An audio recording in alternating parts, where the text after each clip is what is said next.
Welcome to the Women Inspired Podcast. I'm your host, April Seifert. There is nothing more powerful than a woman who is inspired to action, and that's my number one goal, to inspire you, my listeners, to take action in your lives. Each week, I get to interview some of the most inspiring women, and I'm bringing those interviews to you. Let's do it. Well, hey guys, welcome back to another episode of the Women Inspired Podcast. I'm your host, April Seifert, and I'm so pumped for today's guest because she is somebody that I have been following on Facebook and following online for quite some time. And I know that number one, you are going to adore meeting her just as an awesome human being. And number two, you're going to get a ton out of this in terms of just practical knowledge that you're going to be able to apply in your life and in your career and in lots of other places. So I'm already getting ahead of myself, but so excited for you guys to meet Wies Bratby today. Welcome to the podcast. Hi, guys. I'm so grateful to be here, and I'm sitting here blushing. Thank you for your kind words. It's true, though. I have been following you on Facebook within your group, which we're going to get to and talk about. And I'm just really impressed with the work you're doing. And I was so excited to have this chance to sit down and talk to you more about it and get to know you a little bit. You're the sweetest. You really are. So we're already ahead of ourselves, but before we go any further, give us a little bit of a background on you. Tell us about yourself and help us get to know you a little bit. All right, cool. So my name is Wies. I'm originally from the Netherlands, married a Brit, hence the English last name. I started off my career as a lawyer, a massive geek in the most academic firm in my country. Basically, yeah, you're laughing, but that was my life. I am a geek. I embrace it wholeheartedly. Anyway, so I did that for a couple of years. Then we moved as a family to Hong Kong for a while, where I did a complete career change, and I set up HR in Asia for a very large company that I worked at for many years, and very happily so. And then we moved to Switzerland, where I am based now. I'm looking out over Lake Zurich outside my window. It's snowing. It's amazing. We're very lucky where we live. Anyway, so we live here now. I have 2 chickens. I have 2 girls. And I continued working for that same company when we moved here to Zurich. And then basically in this last year, my passion has taken over, and I've realized that I needed to work on that rather than, being all smart ass about contracts and, I don't know, pushing paper around a desk, which is ultimately, despite how much I love the company and how much I loved my colleagues, and, I am a nerd, so I still love that kind of work, but it wasn't ultimately fulfilling when compared to, this one thing that has been sort of chasing me for all these years, which is women in negotiation, which, undoubtedly we'll be talking about, but, that's my passion. And, YOLO, you kind of need to do what you need to do. And that kind of happened earlier this year. So that's what I do now. I teach women negotiation skills, and that's where all of my energy goes to now. I love it. All right. So folks who are listening to this, I want you to think back, let's get into the appropriate mindset for this interview. I want you to think back to the last time you were in a situation where you had to negotiate for something. And let's get broad, because that situation might be, a new job. You were offered a job and you're talking about what your salary is going to be, and you're, working through that negotiation process. Or it could be a situation where you probably should have negotiated, but you didn't. So you weren't even in a situation of negotiation, but it could have been. So I want everybody to just put themselves back into that situation as we're talking through the rest of this interview, because I know we've all been there in one capacity or another, where we've been in a situation where either we felt like we could have used more skills or we should have done more. And I'm really excited for people to hear about the work that you're doing, because it's so applicable to every single one of us. Yeah, I mean, it's great to hear you say that, to sort of hear acknowledged what it really is, which is that there are so many negotiation situations that we're in, right? Salary negotiation is the biggie, right? That everybody talks about, that I focus on for many reasons. It's buying a house, buying a car, salary, those are the big ones, really. But what I have found is that when you look at it, we negotiate all day, every day. I'm just looking at the photo of my two girls here. I freaking negotiate with them all day, every day, right? Discussing with your partner where you're going to spend Christmas. That is a negotiation. As long as you see negotiation as like a discussion where two people have a different viewpoint and you're trying to reach an agreement that you're both happy with, right? If you see it in those broad terms, then deciding what movie you're going to watch with your friends is a negotiation. Your colleague asking you if you can help with a certain project, that's an opportunity to negotiate. So I would really say that we encounter this not a couple of times a year at most. We negotiate a couple of times a day. So that helps a lot of women. Once they start seeing the world through those eyes, it usually helps them because they realize how much experience they have doing Mm. it, if that makes any sense. Oh, absolutely. And it's interesting because most of us, when we think about those big ones that you mentioned, salary, buying a new car, buying a house, things like that, I mean, this is not this is not a topic that most of us run toward. We're not really drawn to it. We're not really excited about it. It's like, ugh, this is a thing that I have to do. You're different than that, right? You're spending a chunk of your life and your passion and your energy. You're drawn toward this. What is it that got you so passionate about this topic? Because a lot of people, we see the importance of it, but it's also something that we keep at best, we keep it at arm's length. How did you get so passionate about it? Fun question. And it's a fairly simple answer. I was, I think, 18 or 17, and I read the book Getting to Yes. Shout Mm. out to Jeff, who then lived in Washington, my American friend who introduced or who gave me the book. Getting to Yes. And I mean, it's the seminal work on negotiation, basically. It's like what everybody refers back to. It's amazing. It's very well researched. The Harvard Negotiation Project, which is like the largest negotiation research institute, is based on that work. And there's like a whole world around that, basically. Anyway, so this book, Getting to Yes, very important. I read that and it basically changed, I guess, the course of my life. That sounds fairly dramatic, but I guess it's true, in the sense that I decided to go to law school and become a lawyer and change the world because I was going to negotiate and I was going to basically, make sure that we would have world peace. I realized soon enough, once I hit the workplace, that was maybe unattainable, that the real world is, operating at a slightly different level, but that kind of love and focus on negotiation hasn't really gone away. So what happened was that, during my university years, I took every course on the subject that was possible, basically in the US and back in Maastricht in the Netherlands where I studied, and in UK I studied. And so I took every opportunity I could get basically to familiarize myself with it, to learn more and to educate myself. And then when I hit the workplace, right, I started working for this law firm. It's an inherent part of being a lawyer, right? Mhm. So obviously I was doing this and involved in negotiations every day, all day. I mean, it was a huge chunk of our work.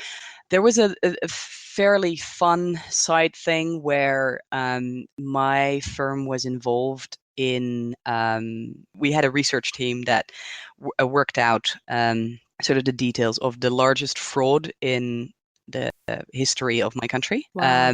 And then I was on the team that negotiated the largest settlement in the history of my country. And so people kind of thought that I knew what I was doing after that. Right?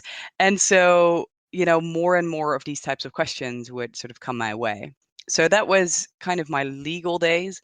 And then what happened was I joined, this large multinational in Hong Kong in an HR role where I officially, it was both recruitment and training. I preferred the training and I was able to run my own show. So I focused on training, right? Mhm. Dedicated most of my time on that. And so, looking at, okay, what can I provide to this company, right? I'm not just organizing trainings that are run by others, but what do I know, enough about to educate others, right? So for me, the main subject there was negotiation. So I organized these trainings on negotiation and they were lots of fun. They were very popular, which sadly probably had nothing to do with me, but had to do with the subject matter, because I think that everybody who I talk to about negotiation, right? I think everybody realizes the importance in their lives. I think everybody realizes the impact of, big negotiations on their lives. And so they're super, I think, sort of naturally interested in it, even if, as you mentioned, they are fearful, they're scared, they'd rather not, they still want to know, right? And there were a couple of things I learned, of course. So what I was lucky enough to basically run these trainings around the world, right? People, ask me to go to all these different, the company was based in more than 55 countries. So I was lucky to fly to different places and run these trainings, which was always very exciting and very fun. And there were two things that happened every single time that kind of spurred on the birth, I guess, of women in negotiation. And the first thing was that after every single training, wherever I was in the world, the women at the end would gather around me and start Mm. asking questions. And they, would start talking to each other, and they would start talking to me, and they would all basically have the same complaint or the same story of, oh my God, this is so important. Oh my God, I hate it. And I'm shit at it. Apologies, I'm not very good at it. I don't know how to do this. Help me, basically, right? So it became very quickly very apparent that gender, you know, played plays a very big role in negotiations, right? So that's something that I started studying. Now, the second thing that I learned very quickly was people were so enthusiastic after these trainings, right? They were literally high-fiving, afterwards, and high-fiving me, and they were so happy and so like pumped up, basically. And the next day they'd come to me and they'd say, I talked to my landlord yesterday and I got the rent down, and I talked to my partner and they did that, whatever, or I talked to my boss, and they would be like over the moon and super excited. And then after sort of that first week after a training, all of these stories would die down, right? Mm. It was imminent, and then it would stop. And so what I realized very quickly was that knowledge for kind of knowledge's sake is useless. If it's not applied, then it's no good. So what I realized was that there is a real need for actual practical training, for exercises, for practicing together, and for doing rather than just knowing. Knowing is the first tiny baby step towards whatever goal you are, going towards. So those were two big lessons that I learned from this experience within my company of running these negotiation trainings. And I guess going back to your question of, how come this is your thing, right? How did you end up with negotiations of all things? I guess, I mean, as I said, it started much younger, well before that. But I think these experiences of running these trainings really showed me the need for help, right? Mm. It's such an essential life skill, and we don't get taught any of it, especially as women, but also guys. We spend thousands of hours at university, and before that on high school, at high school, on content, on physics and languages and whatever, all these, things that are great and awesome, and especially if you remember them after the test, the exam. Wonderful, well done, bonus points for you. But if we would spend 2 hours of our entire, 3, 4, however many years at university on negotiation, that would be life changing. Mm. Not 2 hours extra on whatever subject matter it is that you study, but 2 hours on this one life skill that will then change how you negotiate, your salary. And that's, it's kind of like a sort of an effect from doing these important negotiations, where if you do it once and you realize the effect, you start doing it a second time and you realize how much you can do. And it's kind of like this positive, vicious cycle uphill, if that makes any sense. Right. So what I learned, again, going back to your question with a very long-winded answer, I'm very sorry, but is from these trainings is that there's such a freaking big, massive need for help in this regard. As I said, the popularity of this course had nothing to do with me. It had everything to do with the subject. So there we are. I love it. And well, and so you saw a need, but Mhm. you actually did something about it. I mean, you actually, beginning when were working for that company, you actually designed a course around it and went around and started teaching this to people, which I think is amazing when you see a need and you actually just take it upon yourself to go fill it. Because one of the questions that I ask myself a lot and that I encourage my listeners to ask themselves a lot is, there's a problem that needs to be fixed, or there's an idea that you might have, or there's something that needs to be done, and you think to yourself, gosh, somebody should really dot dot dot. Well, Mhm. why not you? Like, why not you? Why don't you do Exactly. it? And so you Yeah. saw this need and you're like, heck yeah, I'm really good at this, and I can create this class, and I enjoy teaching, and I'm going to do this thing. And you did. I guess that's kind of what happened. I mean, it grew fairly organically from, organizing these trainings, which was sort of part of my job, right?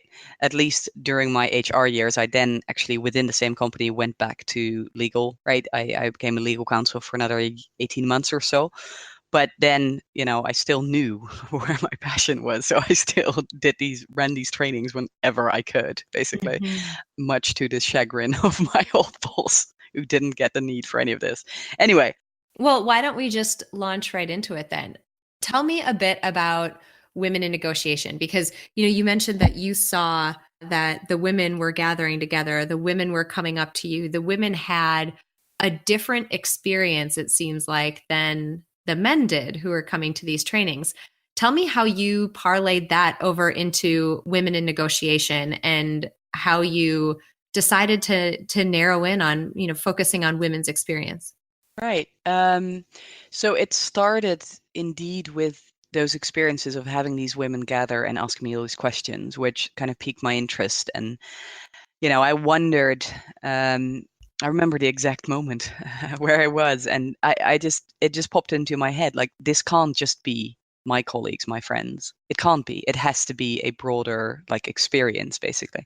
So what I did was something I always do. I went to books because I am a nerd, right? So I went back to academia and I started researching this and I started reading up. And I've now got 3 meters of books on the subject matter because there's a lot of work done in this space, right? The role of gender in negotiations, precisely because it is so important, precisely because the effect of gender in negotiations is so big, right? So it was in no way a unique experience to my colleagues. It was something that is out there and has been reported for decades now. And so reading all of this, I guess, reinforced my idea that something needed to be done. And I guess my years, I've never really thought about this, but I guess my years in HR and organizing all these trainings kind of, it was a natural thing to do, right? To focus, to basically rejig the training that I was already doing,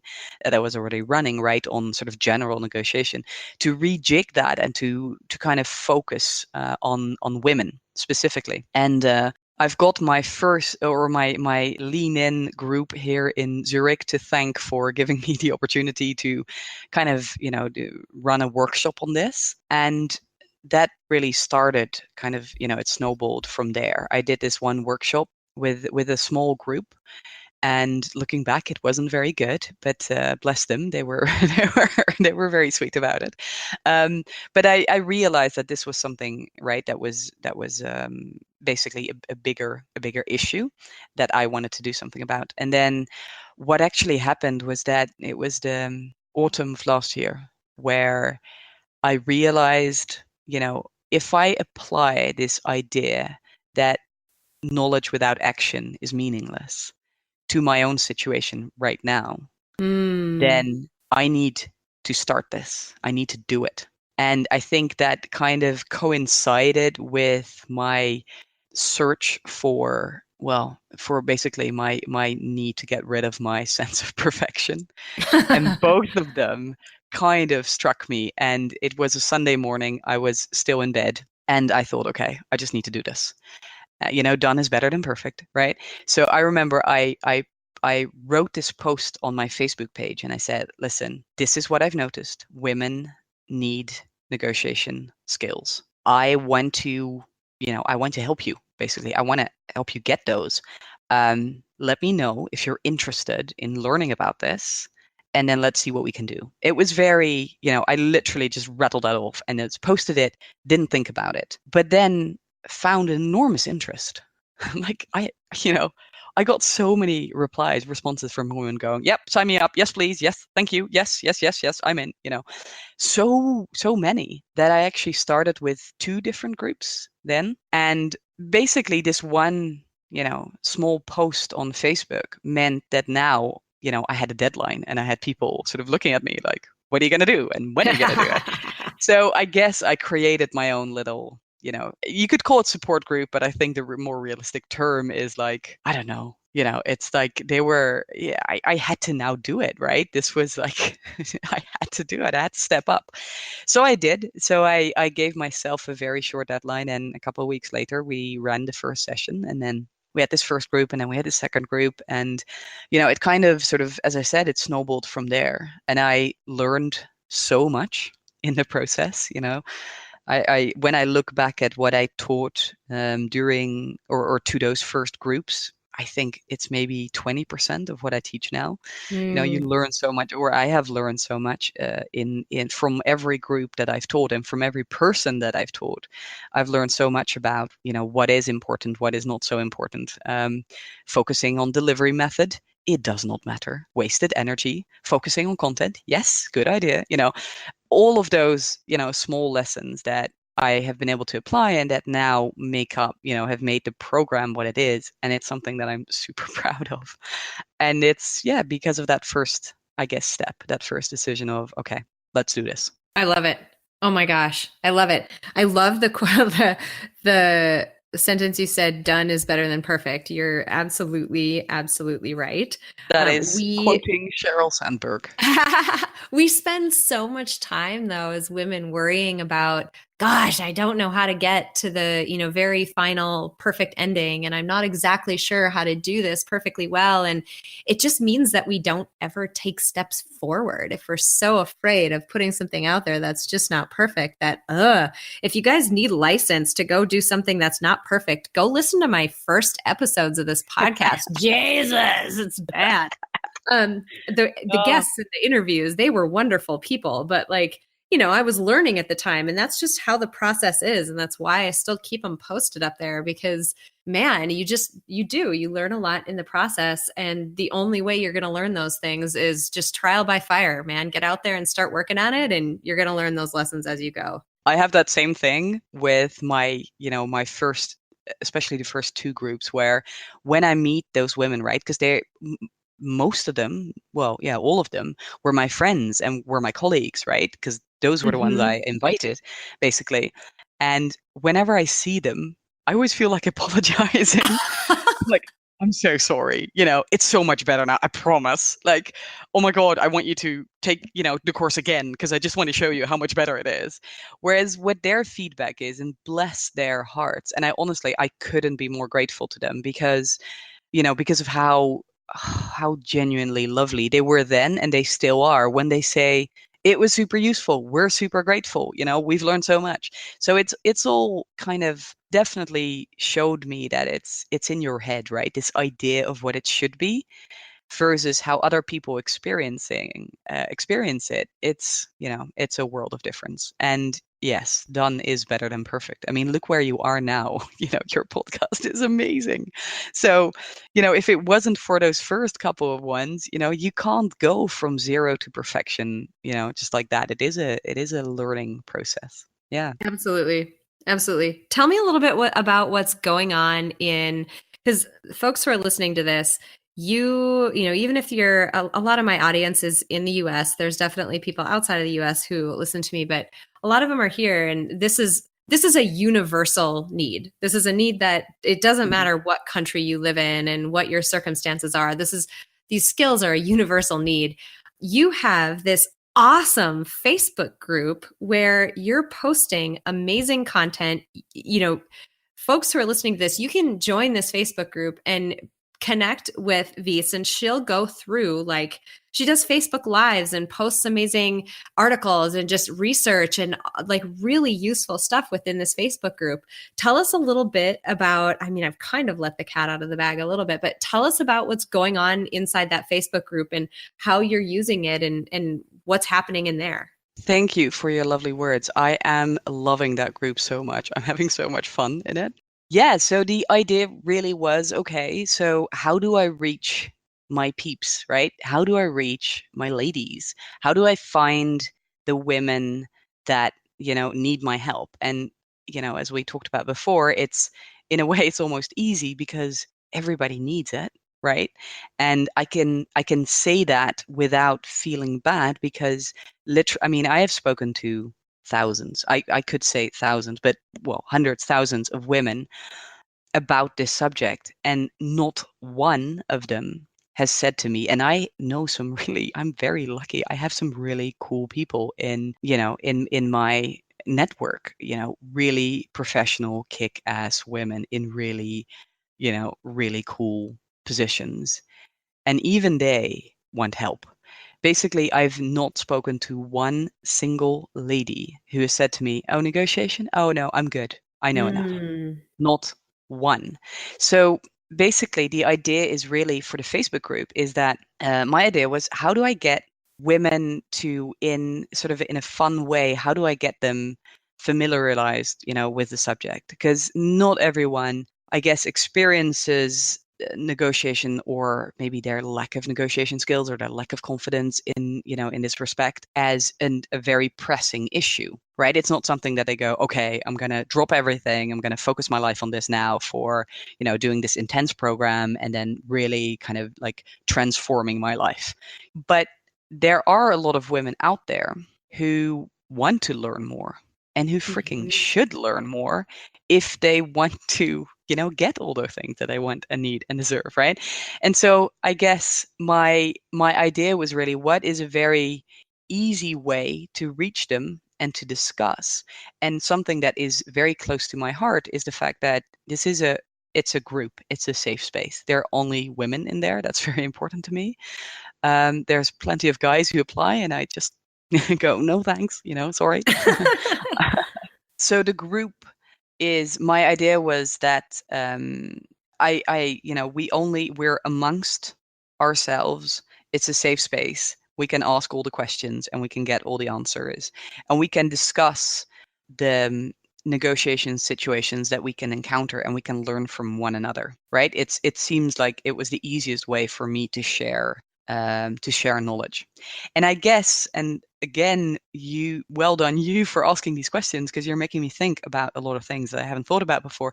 I think the choice for Facebook group was a natural consequence from running a Facebook group for, my alumni, basically Mm. the people who have been through my program before. So we always had a Facebook group going on. And yeah, it kind of seemed to make sense to open up that group to a wider audience so that more people could get in on the fun, basically. So let's get a little bit practical here. These are, we mentioned it a bunch of times. These are skills that every single person, all women, men too, but I run a podcast called Women Inspired, and you run a group called Women in Negotiation. So we're just going to focus on Uh-huh. them. How about?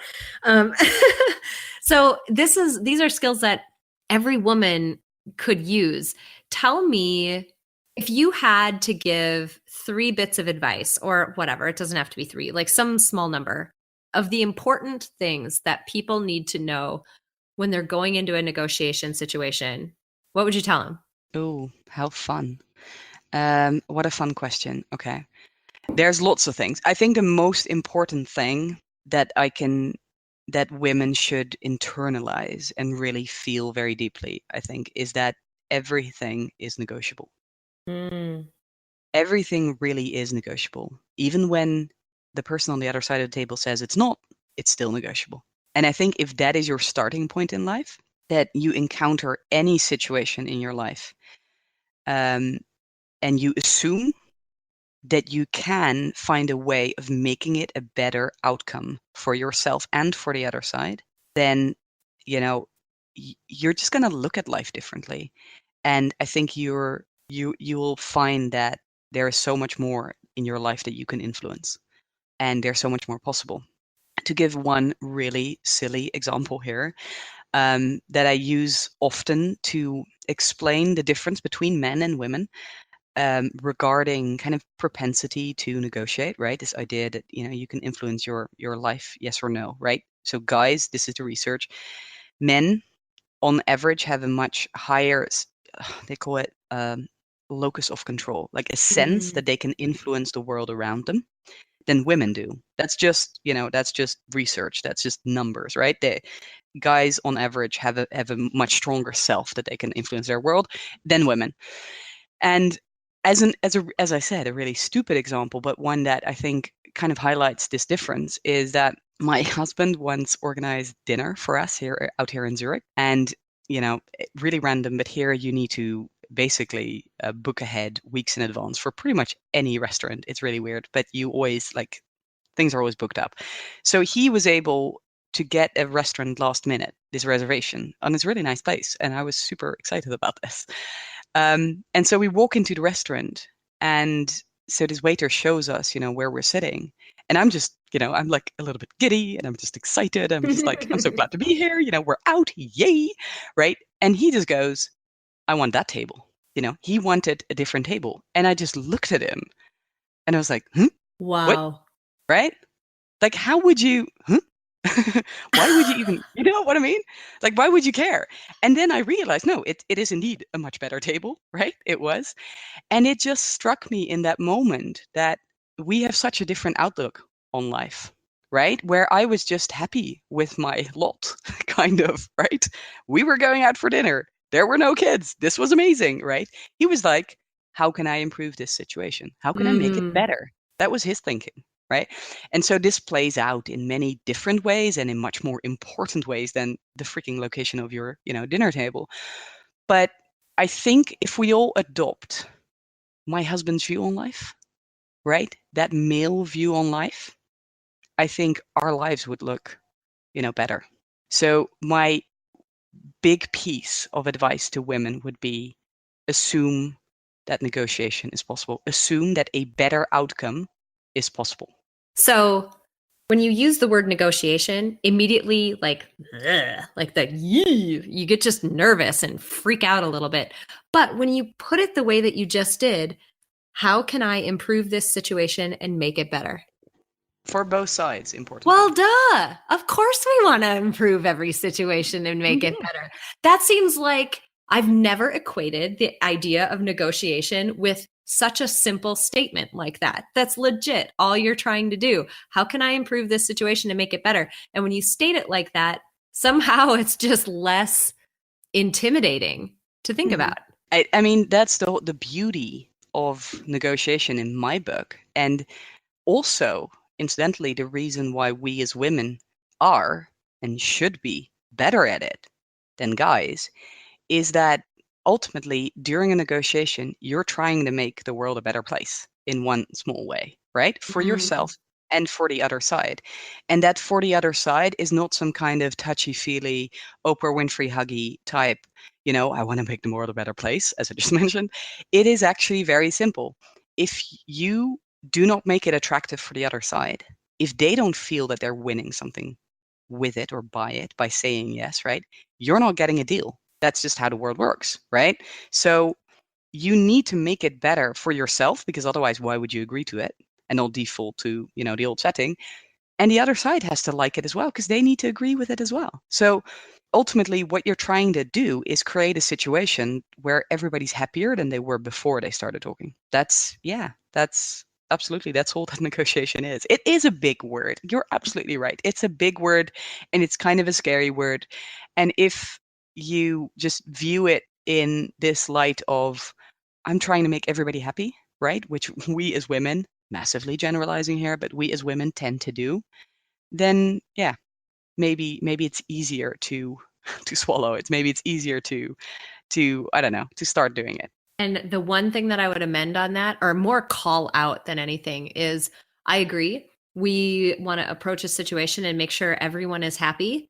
And we need to give credit to the fact that we ourselves are one of those people in the situation who should be made happy. This isn't about making everyone else happy at our own expense. This is how do we improve the situation for every single person who's involved in it, including me. Like Yeah. I get to get, and that's what I think you do such a brilliant job of, is getting people to understand you're not asking for a favor here. You actually deserve this. Like, this is actually something that you can feel comfortable asking for because you deserve it. You're not asking for a handout here. Not at all. And I think it goes really much further. And I think you're talking now about salary negotiations, or at least this could apply to salary negotiations, right? Where, Sure. Yeah. yeah, I often get the question of, why would they pay me more, right? But give them one good reason.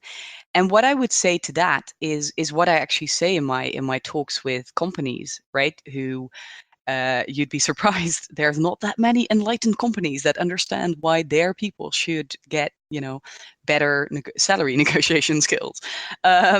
Obviously, it's not a very sexy subject for them as a company, but the more enlightened organizations do see the point of it. They understand, and the maths, I can do the maths for them, right?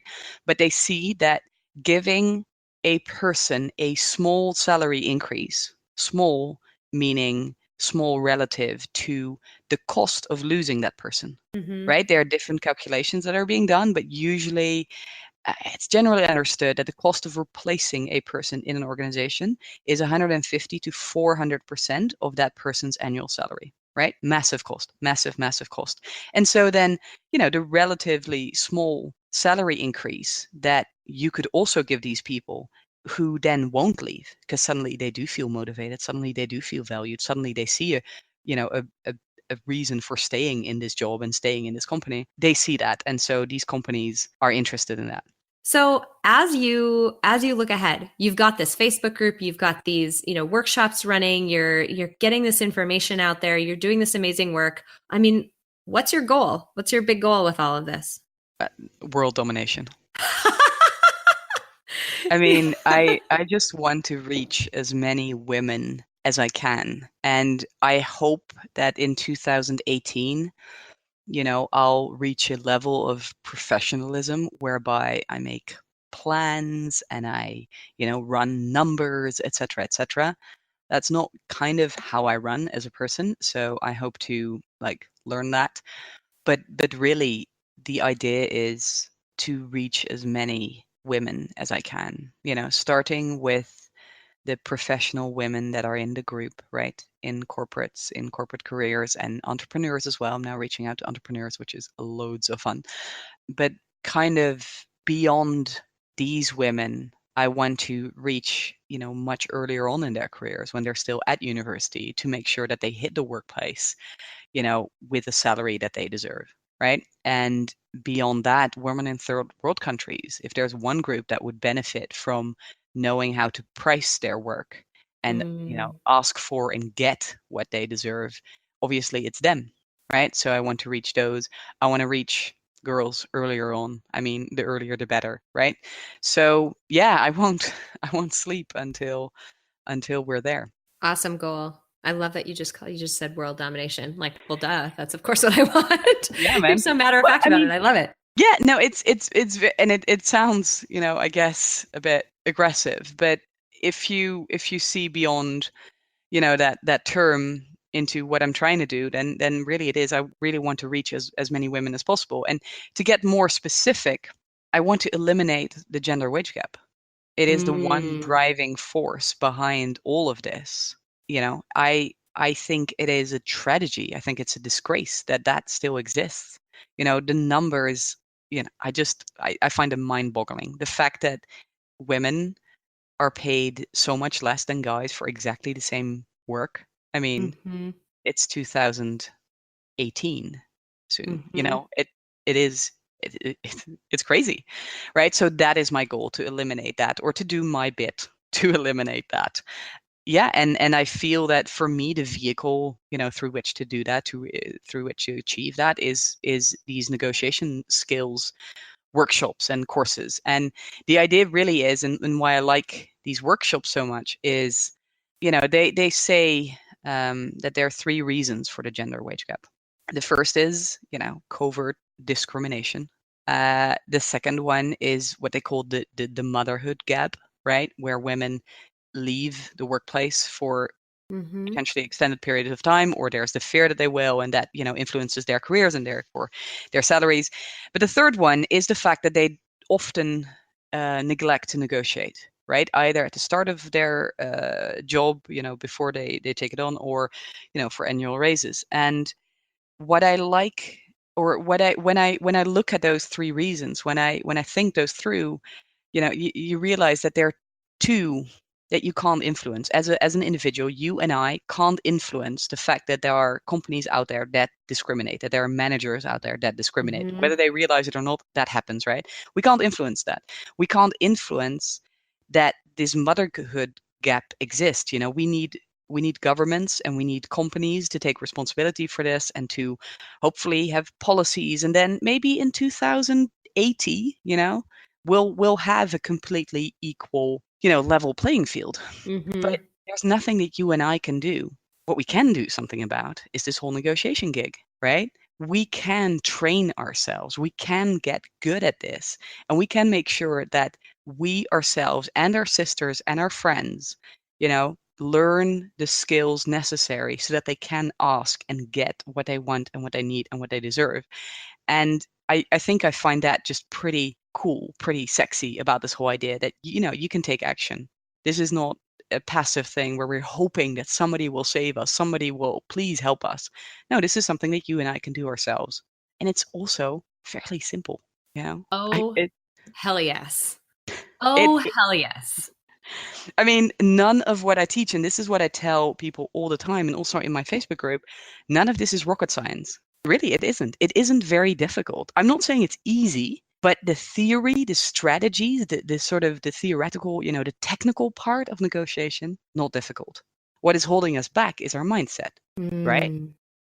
There's a lot of work to be done there. It's not easy to get out of your comfort zone, to take those steps, because it's scary, and that's a big deal. So I'm not saying it's simple. I'm not saying it's easy, but it's not rocket science. It has been just awesome to sit down and talk with you and learn more about what you've been doing within the group and with these workshops, and just to hear where this idea came from and how it has morphed over time has just been wonderful. And before I let you go, I actually have to ask you the final question that I ask every single woman who is on the podcast. We are compiling a Spotify Power playlist, which is a playlist of motivational songs that people can listen to when they need to be pumped up prior to maybe walking into a negotiation setting, perhaps.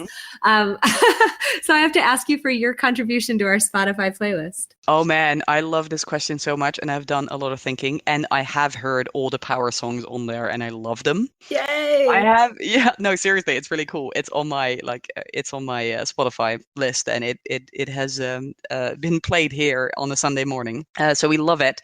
I asked for some advice of the people that I'm close to on what I should add to it, and we had a couple of versions. The one that won in the end is from the movie Moana. It's How Far I'll Go. I love it. I love that song so much. I think as a song, it's so good. I sing it all the time. I sing very badly, but I sing all the time. And this one specifically, I sing all the time. And I love the message that it sends. I mean, the whole movie, I'm sure everyone, at least with kids, has probably seen it. Everyone who has girls, I think, should definitely, well, the boys should as well. But specifically, if you have two daughters like I do, I think it's a very powerful movie because it's such an awesome character, Moana, and the story I think is very powerful. It's about being brave, being authentic. I think these are really important traits. So I love it for that reason, and the song itself I think is beautiful, and it sends a message, I think, of this slightly rebellious kid who's doing something that she feels that she has, in her heart is a very strong calling, and I think it's awesome. So, yep, that's what I'd like to add. Yay! Oh my gosh. I am like standing up cheering after everything that we went through in this interview and then just thinking about that as a culmination. It is wonderful. I have to thank you so much for taking the time today to chat. I know we're on sort of a crazy time zone shift and you're taking time out of your evening to chat with me. So I so appreciate that. Where can people find you when I know we've talked about it a lot, but, direct people directly to where they can find you online when they want to learn more, because I guarantee people are going to want to learn more. Well, first of all, thank you so much for having me. It was such a pleasure. I talk about this, subject of negotiation all the time. It really, truly is my passion, and I bore people to death with it. And thank you for listening and being so supportive. I absolutely love it. So thank you for that. And how can people find me? I would say, group is the best place to start. And that is, I always have to think. So the group is called Women in Negotiation, right? I also have a page. Ignore the page. Page is boring. Group is where you want to be in Facebook. So Women in Negotiation, the group. I think that would be the best place. I'd love to have you guys in there because we're honestly, we're having a lot of fun inside. So it'd be lovely to have some more friends, basically. Awesome. I will make sure to post a link to that on your show notes page so that it's easy for people to get to your episode. And depending upon how you listen to your podcast on your device, I'll also post a link in the little description that comes up under your podcast. So maybe you can just click right in depending upon what your app is, and join the group directly from the podcast episode. Thank you so much. Seriously, this has been awesome. It's such an important topic for all of us to keep in mind on, as you mentioned, a daily basis. And I just really appreciate you coming and sharing your expertise with us. You are so welcome. And again, thank you for listening. You're lovely. Oh my gosh, you guys, I thought this interview with Wies Bratby was so powerful because the topic she focuses on, it's something that is so important for all of us to master, yet it's something that does not come easily for many of us. Now, the most obvious implication of this is the gender wage gap, right?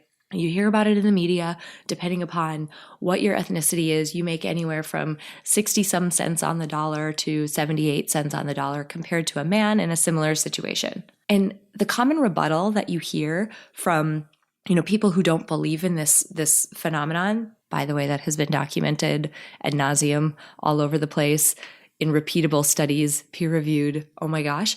But people who are skeptical of the gender wage gap immediately blame it all on the fact that women don't ask for more. Now, does that fully explain the gender wage gap? No, it doesn't. There's a lot of studies that have looked at that, controlling for how often women ask, and there still exists a gap. But does it play a role? Yes, definitely. We don't ask for more in situations where men would immediately ask for a salary increase. And ultimately, that impacts our bottom line throughout the rest of our lives. We don't make as much money in our lifetime as a man in a similar situation. And some of the reasons behind that, you can kind of understand it, right? We're afraid that we're going to ruin a relationship. We're going to make things awkward. And women tend to really, really care about relationships. They're important to us. We work hard at building and fostering good relationships, and we don't want to see something bad happen there. We're also afraid that we might experience backlash if we ask for more. And the freaky thing here is that research actually supports those fears. So in certain situations, if you negotiate a certain way, you are more likely to experience backlash. But there's things that you can do about that. And I'll get to that in a little while. And bottom line, if we're being completely honest, if you do some introspection, if you look deep inside your heart and soul, many of us, deep down, we're not actually sure we deserve it. Deep down, we've got that little voice saying, who the heck are you to ask for more money? Who are you to think that this skill of yours has any worth at all? Who are you to think that you deserve all that money? So let's go there for a minute. Ultimately, we need to start valuing ourselves. We need to start valuing our contributions, our skills, our worth. We do so much for free. It's insane how much we do for other people, absolutely for free. And it makes us feel, those are great things, right? We want to be there for other people. We want to help people out. But the more we do that, the more we start feeling like it's inappropriate to ask for payment for that. Even when we're in situations where payment is completely expected, like at work. But why not? Why can't the things that you do be rewarded financially? Start thinking about that. And another kind of weird side to this coin is that we feel almost like we can't ask for payment for something that comes easy to us. So I want you to think about at work. Is there a skill that you have at work that people are constantly coming to you for and they're asking you for help? That means that this is something that does not come easily for other people, but it does for you. And that is valuable. And that is something that you should be paid for at work. Same goes for if you have a business, if you're providing a service or providing some type of service that fills a gap for people that happens to be easy for you, but it's difficult for other people, that is valuable. And people are willing to pay in order to have that gap filled because they want your expertise and they want your skill. And ultimately, that's what it is. It is a skill. And lastly, we've been taught not to brag and not to take more than our fair share and to make sure other people are taken care of. And it puts us at a disadvantage and it needs to stop. Yes, we can care about other people. Yes, we can take care of other people. Yes, we can try to rise the tide for all of us and, raise all boats. Absolutely. I am a huge proponent of that. But you're in one of those boats. You deserve to have your boat raised also. And you deserve to get paid for the work that you're putting in and paid fairly because ultimately, bottom line, you are valuable and you're worth it and you're enough. You are absolutely enough to ask for more money. Now, I want to mention one little piece here that can sometimes make these discussions difficult. People have probably heard that saying that money is the root of all evil and that people who are asking for more money are greedy and people who are asking for more money, they're in it for the wrong reasons or somehow they're not good people. I want you to put that to bed right now. I want you to Google money mindset. And I want you to start reading books, listening to podcasts. There's a great one by Chris Harder called For the Love of Money. I want you to start listening to and reading content around money mindset because take this in right now. Money is not the root of all evil. What money does? Money buys you opportunity. Money buys you flexibility. Money buys you the ability to take care of your family and take care of yourself. Money buys you options when life gets hard. Money buys you, it's the vehicle that allows you to live a really big, meaningful life and have experiences that might cost a little bit to have them. Now, everybody's notion of what being rich would be, everybody's notion is different. For some people, that might be $10 million. For some people, that might be an extra 10,000 here and there. I don't care what that is. The bottom line that I'm making is you should not feel guilty. You should not feel bad about wanting to raise your own net worth. Ultimately, that does not make you a bad person. What money does is it magnifies the person that you already are. If you're a good person, money allows you to be an even better person because you can share more with other people. If somebody comes to you and they need something, you can provide it for them. And that is powerful. Now, yes, people do negative and bad things with money, and that's their decisions. But you are not going to do that. You're a better person than that. So asking for more money and asking, and attempting to put yourself in a better financial situation does not make you a bad person or greedy. Get that out of your head right now, because you're never going to try to make yourself into something that you hate. And if you hate rich people or you hate people who are in a financial situation that's more comfortable than you, you're never going to put yourself there because you don't like that person. So start to like that person. Start to think about yourself and what you might look like if you were in a situation that was much more comfortable than you are, and wrap your head around that a little bit. Like I said, go check out Chris Harder's podcast. Go check out money mindset literature. It's life-changing. I went through that journey a couple of years ago, literally life-changing. It was incredible. Before I close out, I want to encourage all of you to visit Wies's Facebook page, Women in Negotiation. This place is seriously powerful. Here, you're going to find a group of like-minded women who are on the same journey to become better at negotiation. And people are starting at all different places. There are people who are admittedly awful at it and just want to get better. This is an open forum for you to learn and improve, and it is such a great group. You'll learn a ton from it. I have. Visa's input is just amazing. She's very active in that group. I highly suggest you go join that group. It's absolutely free. Go request access to it. I'm going to repeat 3 things that I said before because they're very, very important. You are valuable. You're worth it. And you are enough. Now go get what's coming to you. Before we close out today, I want to say thank you to my producer, Cameron Hill. If you enjoyed this episode, please share it with someone else who might benefit from this content. And if you have a moment, click the link in the episode description to leave me a rating and a review on iTunes. It would mean so much to me. Finally, if you're ready to start making changes in your life to align your day with your goals and your values and what fills you up, I have a free tool to help you get started. Sign up at aprilseifert.com to get immediate access to my free Life by Design life blueprinting tool. I designed this tool using theory from the fields of psychology and design thinking, and it will absolutely help you get clear on the areas of your life that are serving you and those that aren't. Clarity is a critical first step before you can design your own best life. Thank you so much for joining me this week. Until next time, have an inspiring week.